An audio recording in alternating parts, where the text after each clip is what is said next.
Ma'am இப்போ ஒரு குறிப்பிட்ட ராசிக்காரங்களுக்கு இந்த லவ் அப்படின்னா செட் ஆகாதுன்ற ஒரு மைண்ட் செட்டை ஃபிக்ஸ் பண்ணிடுவாங்க. என்னதான் போய் தேடி திரிஞ்சு அலைஞ்சாலும் எனக்கு இந்த லவ் மட்டும் செட்டே ஆக மாட்டேங்கிறதா சொல்லுவாங்க. அந்த மாதிரி ராசிக்காரங்களுக்குலாம் எப்படி லவ் செட்டே ஆகாதுன்ற ஒரு மைண்ட் செட்டுக்கு வந்துருவாங்களா எப்படி மேம்? அப்படி இல்லைப்பா. இப்போ வந்து பொதுவாகவே ஒவ்வொரு ராசிக்கும் ஒவ்வொரு குணாதிசயம் உண்டு. ஸோ இப்போ எடுத்துட்டோம் அப்படின்னா, ஃபஸ்ட்டு ராசி எடுத்துட்டோம் அப்படின்னா, இப்போ மேஷ ராசிக்காரங்க எப்படி இருப்பாங்க, பார்க்கறதுக்கு டெரராக இருப்பாங்க, ரொம்ப ஸ்ட்ரெயிட் ஃபார்வர்டாக இருப்பாங்க, வேலைன்னு வந்தால் வெள்ளைக்காரன்ற மாதிரி இருப்பாங்க. நம்ம ஆளுக்கு வந்து எப்பயுமே பேம்பரிங் கேரிங்காக இருக்க மாதிரி ஒருத்தவங்க வந்து எனக்கு என் கூட டைம் ஸ்பெண்ட் பண்ணு அப்படின்னு கேட்குற ஆளாக இருந்தால் ஒத்து வருமா?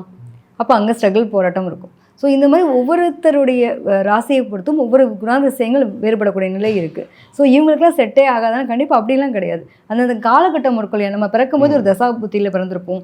அந்த தசாபுத்தி காலங்கள் மாற்றங்கள் வரும்போது, கோச்சார கிரகங்கள் மாற்றங்கள் வரும்போது, லவ்வே எனக்குலாம் வராதுன்னு நினச்சவங்க கூட திரும்பி பார்ப்போம்ல. நம்ம நிறைய படங்கள்லாம் பார்த்துருப்போம். நிறைய லவ் பிரேக்கப், ஏதாவது எங்கெல்லாம் யாரெல்லாம் லவ் பண்ணுறாங்களோ அவங்களாம் போய் பிரித்து விடுறதே வேலையை வச்சுருப்பாரு சூர்யா சார். திடீர்னு பார்த்தீங்கன்னா அவருக்கே லவ் வந்துடும்.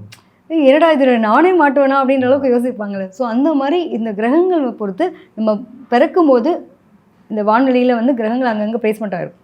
ஸோ இதில் வந்து நம்ம எப்படின்னா இன்றைக்கி டேயில் எப்படி இந்த கிரகங்களை எங்கே சுற்றிட்டுருக்கு, என்ன மாதிரி சூழ்நிலைகள் இருக்குது அப்படிங்கிறத பொறுத்து தான் நம்ம அவங்களுக்கு ப்ரெசன்ஸ் கொடுப்போம். ஸோ செட்டே ஆகாதுன்னு காலம் கூட செட் ஆகணும்னு அவங்களுக்கான நேரம் வந்துருச்சு அப்படின்னா கண்டிப்பாக செட் ஆகக்கூடிய நிலை இருக்கும்.